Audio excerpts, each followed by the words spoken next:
salud es siempre importante, pero en estos momentos es muy vigente, puesto que hay discusión entre el sector salud y el gobierno sobre una serie de condiciones. Hoy nos acompaña el doctor Nelson Rodríguez Monegro, que es actualmente el director ejecutivo del Servicio Nacional de Salud. Con él vamos a hablar de la problemática general de salud, pero también específicamente de ese Servicio Nacional de Salud.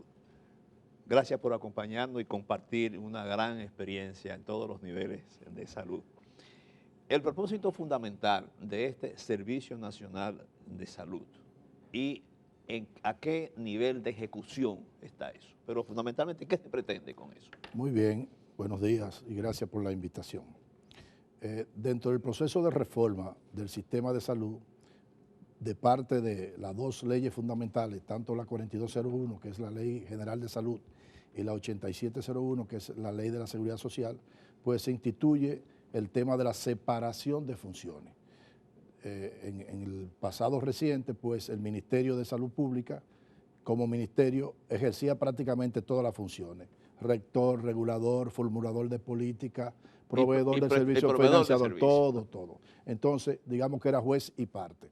Había un componente que es el componente asistencial en lo que el ministerio se desgastaba, el tema hospitalario, y eso hacía que tuviera una gran debilidad desde el punto de vista de rectoría de las regulaciones, y prácticamente ha estado dedicado al sector público, obviando un subsector tan importante en el sistema dominicano como es el sector privado, las ONG, en fin, la sanidad militar. Sí, no le daba tiempo para la regulación. Exactamente. Entonces, bueno, dentro de ese contexto, pues, en la separación de funciones se crea el Servicio Nacional de Salud por una ley, la ley 123-15.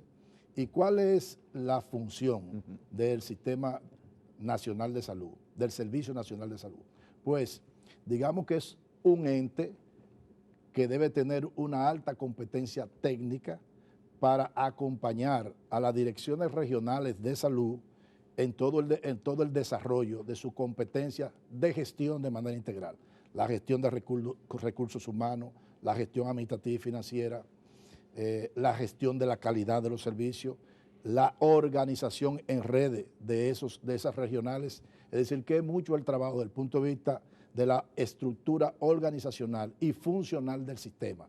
Cómo uno logra que las unidades de atención primaria estén articuladas con los diferentes niveles de atención de acuerdo a la complejidad del problema de salud. Por ejemplo, una unidad de atención primaria que atiende a personas, cuando una persona llega ahí con un problema de salud donde necesita el acompañamiento o el auxilio del sector especializado, ¿cómo lo conduce a ese segundo nivel o tercer nivel? Si lo necesita. Sí lo necesita, porque desde luego. puede atenderse ahí. Puede atenderse ahí, pero para atenderse ahí, que es uno de los problemas que tiene el sistema, que carece de un primer nivel de atención con capacidad resolutiva. Exacto. Entonces, pues la mayoría de los pacientes terminan en los hospitales. Si uno, digamos, hace que se desarrolle esa capacidad resolutiva, y eso implica tener un diagnóstico de situación de salud de la comunidad y el área geográfica adscrita a esa unidad de atención primaria. Como consecuencia de eso, de yo saber cuáles son los problemas que existen en la comunidad, entonces yo conformo todo el servicio de atención, la infraestructura, la tecnología y el recurso humano que yo necesito en ese sitio. Entonces, ese es el papel. Digamos que el Servicio Nacional de Salud no debe asumir el papel tal y cual lo tenía el Ministerio de Salud Pública, pues sería replicar, digamos, los vicios o virtudes del Ministerio de Salud. No es para centralizar en él, es decir, que ahora el doctor Nelson Rodríguez es un viceministerista del Servicio Nacional de Salud. No, nosotros debemos acompañar. Nosotros no venimos aquí a hacerle el trabajo al regional, ni a un director de hospital, ni al que está gerenciando las unidades. Es crearle las herramientas para que ellos puedan hacer una verdadera gestión. ¿Y a qué nivel está precisamente ese objetivo lográndose? Muy bien, entonces ya nosotros tenemos el diseño de lo que es el modelo de atención, que es un modelo de atención basado en la estrategia de atención primaria, que cambia la filosofía del sistema de salud. Actualmente tenemos un sistema centrado en curar enfermos, es decir, estamos abordando las consecuencias de múltiples situaciones en la República Dominicana en el ámbito de la salud. No, nosotros tenemos un componente sumamente importante que es la promoción de la salud, que no es más que dotar al individuo, a la familia, a la comunidad, de los elementos básicos de salud en términos de conocimiento que permitan adoptar estilo de vida saludable, lo que haría en él un autogestor de su propio estado de salud. En segundo lugar, el tema de la prevención a través del sistema de la Dirección General de Epidemiología, con toda su estructura organizativa, pues lo que es la evaluación de riesgo, los famosos determinantes sociales, culturales, político-económicos de la salud. Si nosotros no mejoramos la calidad de vida de la gente, evidentemente que vamos a tener personas que se enfermen. Luego, independientemente de eso, se enfermarán personas. Entonces, ahí entra la parte de atención, el generar, digamos, reitero, todos los mecanismos, herramientas para que se pueda hacer una buena medicina, por llamarla así, en el primer nivel de atención.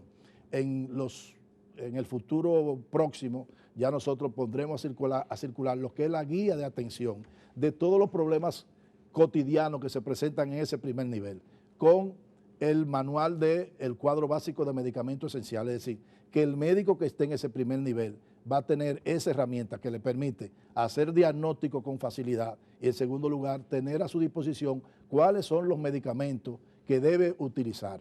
Luego hay que desarrollar entonces ahí el tema de referencia y contrarreferencia. Es decir, no es mandar a un paciente, como dicen, a la buena de Dios, en una recetita, referido al hospital Mocoso Puello, y que esa persona vaya a aventurar al Mocoso Puello, sino que esa persona tiene, mediante un sistema electrónico, en el hospital deben saber que esa persona va, y esa persona tiene que saber qué día le toca, con qué médico y a qué hora. Y cuando vaya, ese médico debe estar ahí. Es decir, cómo nosotros cambiamos un poco lo que es la demanda espontánea de consulta ambulatoria a consulta programada. Y para eso necesitamos contar con el médico que esté cuando el paciente lo requiere. Doctor Rodríguez ha venido muchas veces aquí al programa y siempre ha sido un defensor de las normativas de la salud, y de la Ley de Seguridad Social, la Ley General de Salud. La Ley de Seguridad Social tiene ya 15 años de... 15, ¿no? Sí, promulgada 15. Ya 15 años. Establece el régimen de atención primaria y establece también otra cuestión que no se ha cumplido. La red única de servicio público de salud. ¿Cuándo usted cree que vamos a conseguir eso? ¿Y cómo puede usted influir ahora desde el cargo de director ejecutivo del Servicio Nacional de Salud para esos dos? Usted ya ha aludido a los beneficios que debería dar el establecimiento de los centros de atención primaria o la política de atención primaria. Bueno, pienso que ese es uno de los puntos en la discusión con los gremios. Es decir, está el tema de la red única. Eso haría que los hospitales del Seguro Social pues formen parte de esa red pública de atención.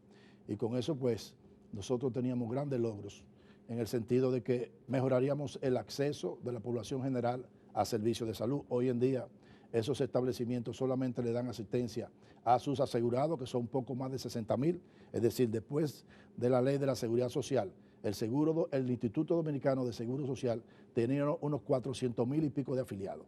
Entonces, ¿qué resulta? Que como las personas tienen libre elección, pues se han ido migrando hacia administradores de riesgo de salud privada.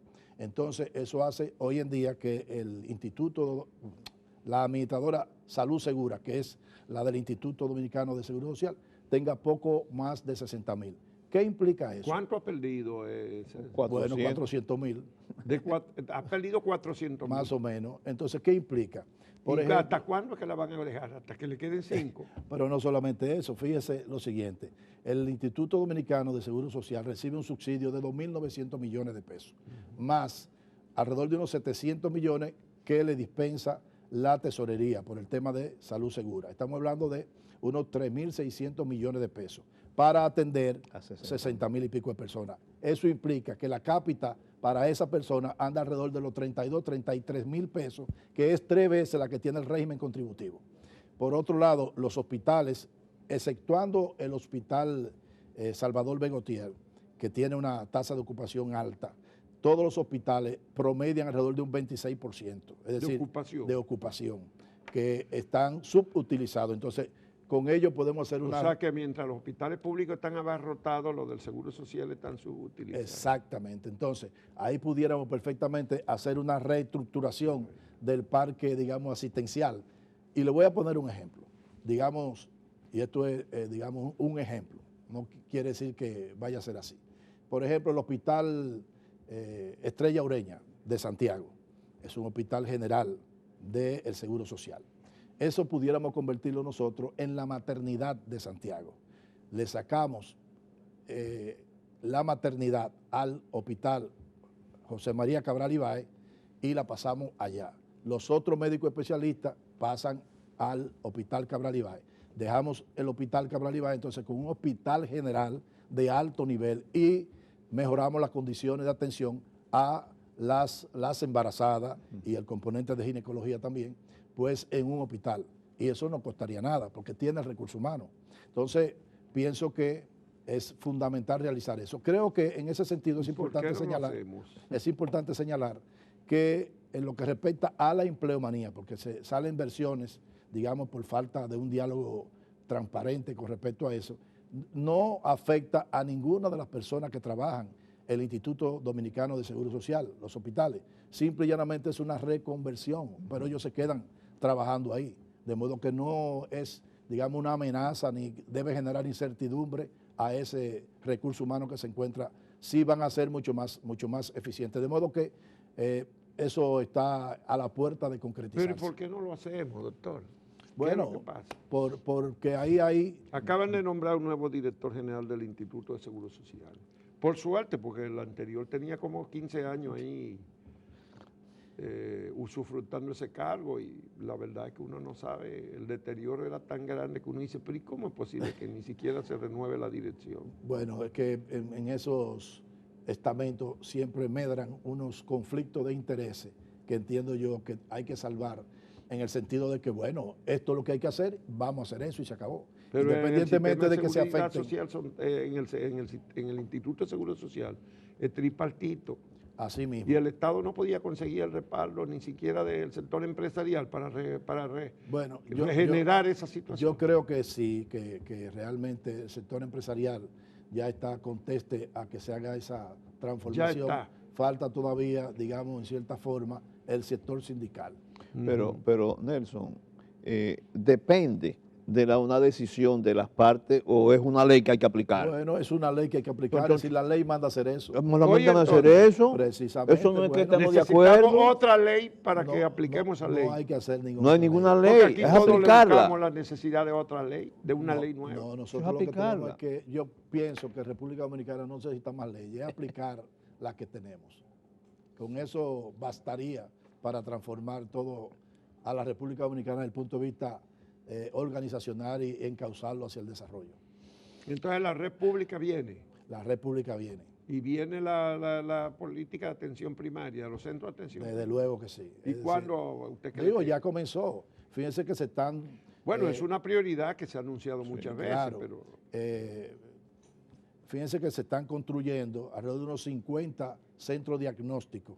Esto es, unos centros que van a poder darle apoyo a la unidad de atención primaria en términos de análisis clínico, desde el punto de vista de radiografía, de sonografía, de mamografía, para que el paciente que va a una unidad de atención primaria no tenga que ir al hospital a hacerse eso, sino que esos centros que están, digamos que distantes de donde están distribuidas todas las unidades de atención primaria, pues le van a dar ese tipo de servicio. Pienso que a inicio del mes que viene ya entrarían en operación la totalidad de los centros que se han inaugurado. Cuéntanos cuál es la situación en la negociación sector salud y gobierno respecto a horario y salario, porque se está hablando de que se quiere extender el horario que tienen los médicos y que primero muerto. Realmente, ¿qué es lo que está establecido y qué es lo que se está haciendo en términos de horario? Muy bien.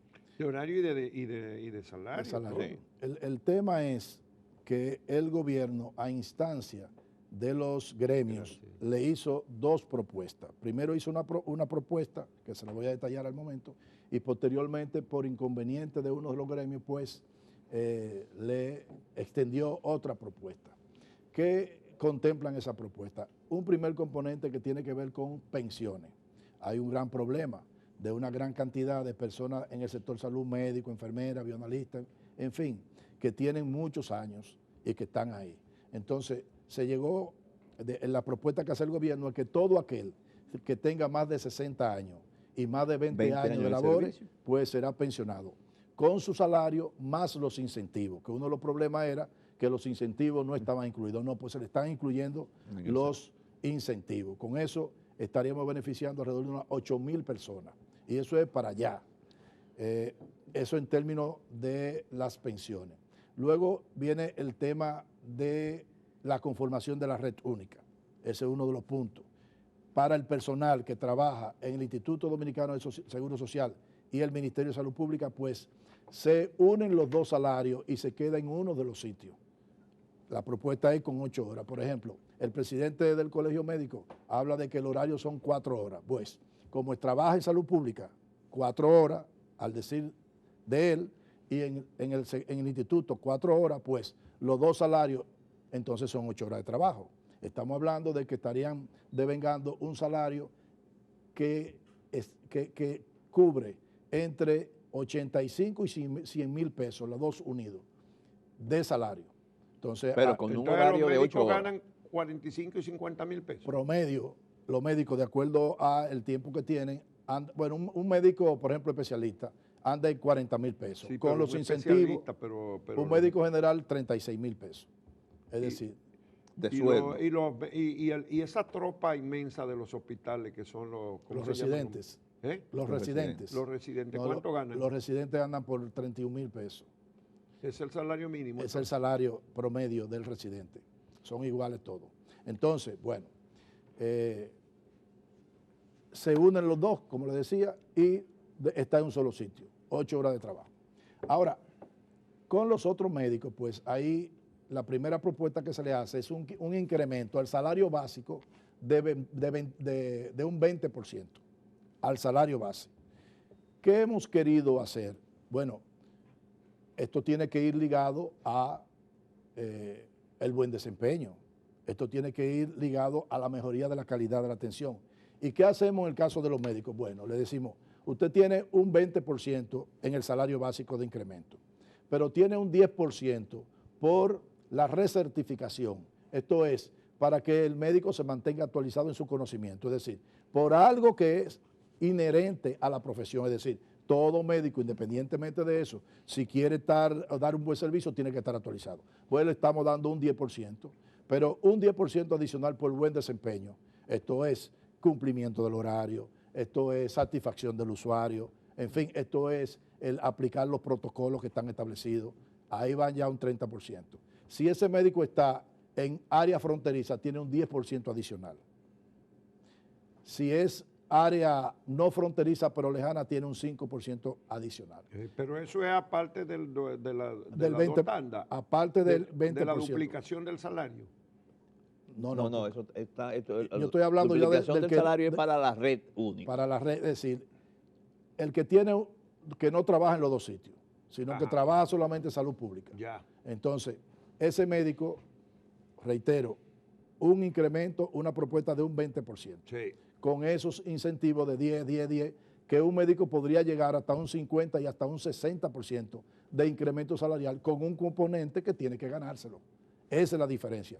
Bueno, pero lo de lo que van a pasar al constituirse la red única, trabajar las 8 horas, que trabajaban 4 y 4. Ah, no, eso van a ganar. Nada más el equivalente al doble de lo que ganaban más ahora. Los incentivos, igual. Más los incentivos. Los incentivos siempre están. Sí, pero ahí no hay aumento de salario, porque a usted le duplique el horario, entonces le está dejando lo mismo salario, doctor.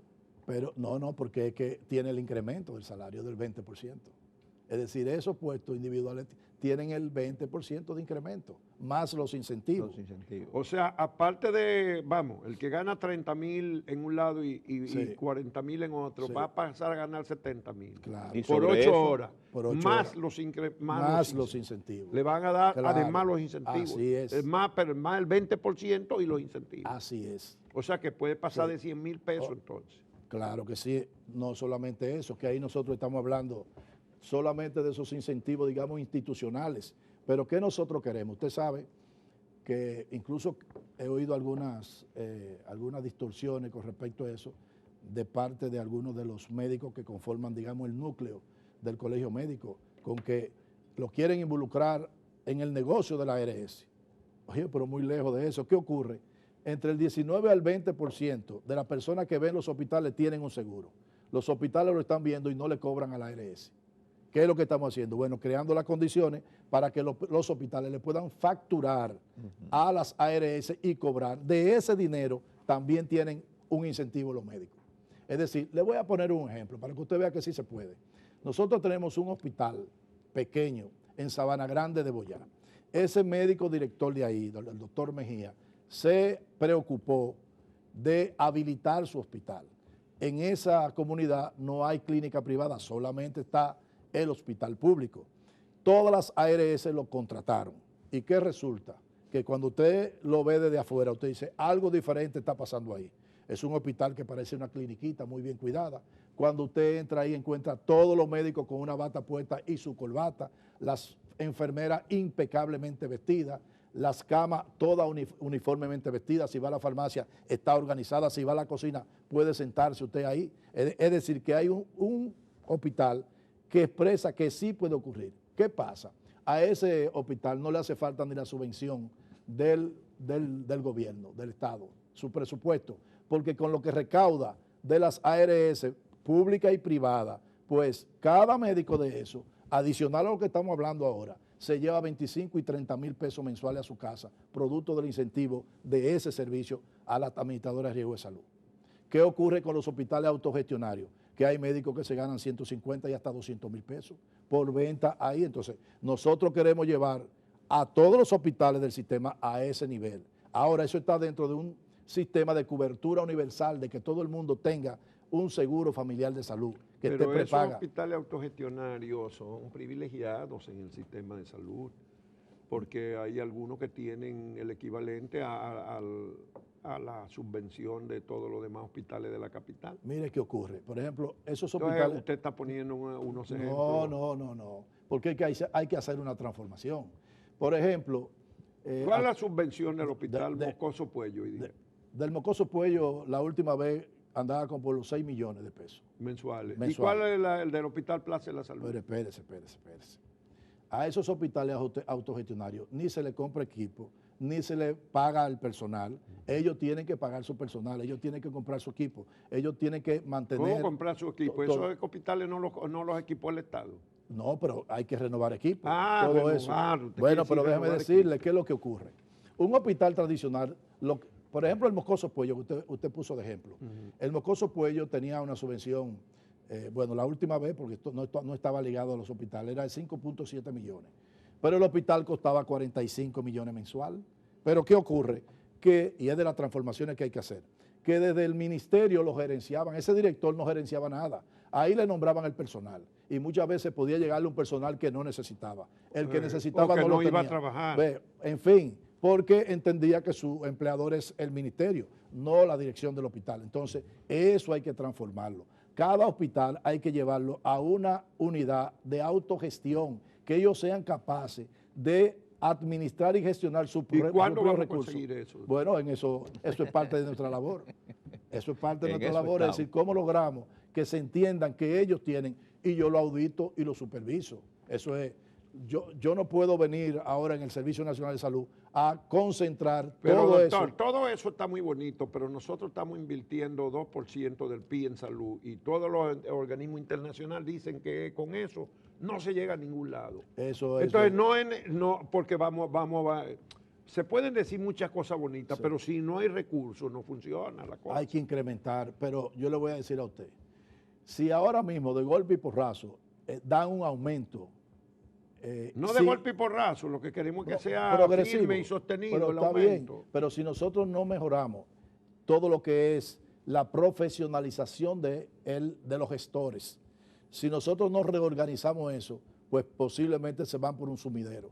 Es decir, es verdad, necesitamos un incremento progresivo de la inversión en salud, eso es indiscutible, sí la necesitamos, pero también necesitamos reorganizar todo esto desde el punto de vista funcional, desde profesionalizar las administraciones de los hospitales. Sí. Es decir, hoy en día todavía hay hospitales que tienen gente que a lo mejor no son ni bachilleres. Entonces, no, tiene que ser un profesional del área. En la administración del hospital. O un buen médico, pero no un buen gerente. Eso es otra cosa. Es decir, tenemos en la mente que el director del hospital tiene que ser un médico. No es así. Nosotros preferimos... Y ya no hay director médico y director administrativo en los hospitales públicos. No. Hay el director del hospital que debe ser el director médico. Que es un médico. No tiene por qué ser médico. Pero el director médico sí. No, pero debe haber un director administrativo. Porque esos son de los cambios. Usted, por ejemplo, pone la dirección del hospital, un administrador de empresa, incluso a mí me gustan mucho los ingenieros industriales, porque manejan mucho procedimientos y esas cosas, procesos. Sí. Y entonces un director adjunto clínico, es decir, eso mismo es lo que usted está diciendo. Hacia allá vamos. Actualmente que tiene un director que es un médico, que... Pero no hay muchos hospitales públicos que tienen administradores además de director médico. No, tienen su administrador, pero operan, incluso ahí hay un problema. Es decir, hay hospitales donde el administrador prácticamente entiende que él es el jefe del hospital. Entonces, toda esa cultura hay que cambiarla. Es decir, el administrador tiene que entender que él es un apoyo, un soporte a la gestión. Por eso el administrador, los hospitales tienen que tener un consejo directivo, sí, donde se tracen las políticas del hospital y se hagan la priorización en inversión. En ese tipo de discusiones internas tiene que estar el administrador. La madre a veces no está y no entiende esos procesos. Entonces, tenemos que trabajar eso, de que tengamos una administración en los hospitales profesional, que se cumplan de una u otra manera todas las políticas desde el punto de vista del cumplimiento de las normativas. ¿A qué usted atribuye esas altísimas tasas que todavía mantenemos de mortalidad infantil, de mortalidad de madre? Materna.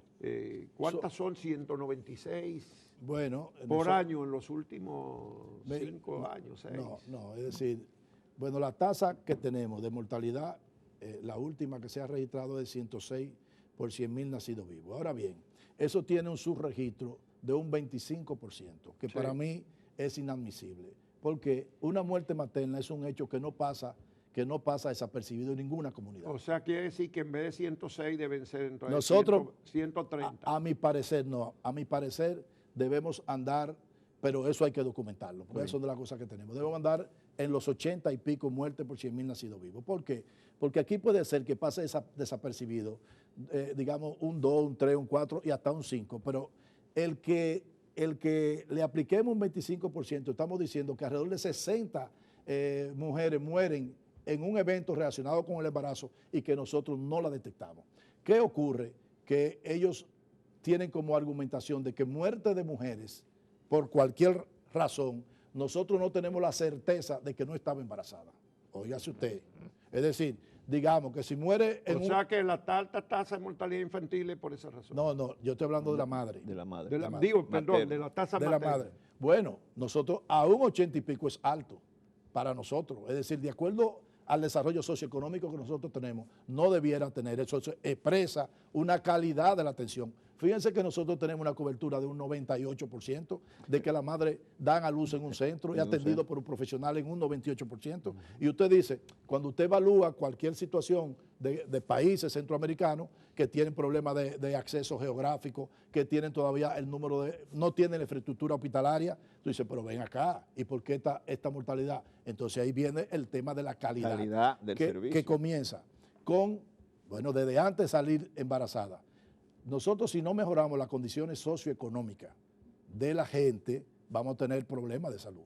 Si no mejoramos la educación de la gente, vamos a tener, cuando usted evalúa esa mortalidad y la desagrega, va a encontrar que quiénes son los que más se afectan, los pobres, los que tienen baja formación, etcétera. Pero es que hay mucha irracionalidad. ¿Usted quiere más irracionalidad que haya 50 y pico de hospitales al mismo tiempo en remodelación en el país? Bueno, y entonces los hospitales estén desbordados de gente que no caben por ningún lado, así mismo.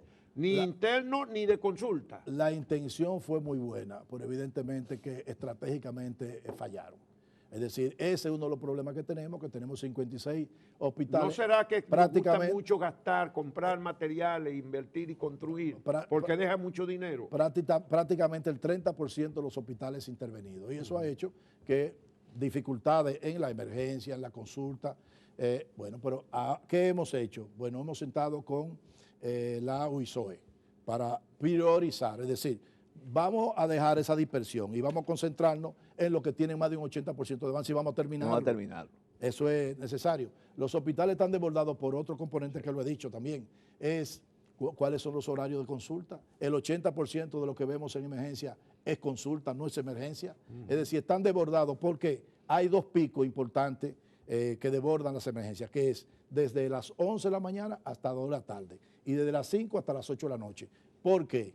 Porque el hospital no tiene consulta a esa hora. El que llega tarde, el que no alcanzó ticket, ¿a dónde va? A donde hay hospital, a donde hay un médico. Emergencia. Ve, en la tarde, cuando la gente llega de su trabajo, que una madre llegó de la zona franca, encontró el niño con fiebre, ¿a dónde va? Al hospital, no hay una consulta. Entonces, hay que reorganizar eso. El servicio tiene que estar organizado en torno a las necesidades de la gente, no acomodar al director, ni al médico, ni a la enfermera, no, al que hay que acomodar es al paciente. Entonces, ¿qué es lo que he propuesto?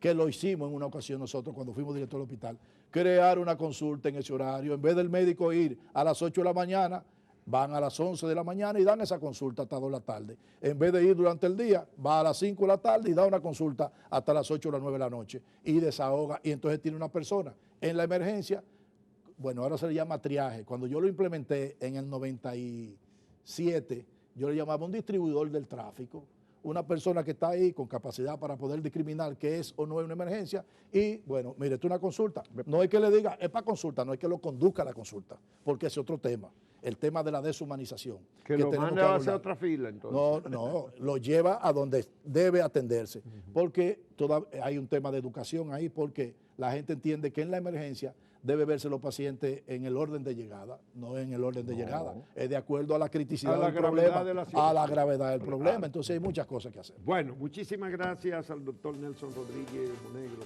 director ejecutivo del Servicio Nacional de Salud, una vez más por haber aceptado nuestra invitación de venir a conversar aquí en 1+1. Seguimos abiertos para seguir discutiendo los problemas. Siempre tiene aportes que hacer el doctor Rodríguez Monegro. Muchas gracias.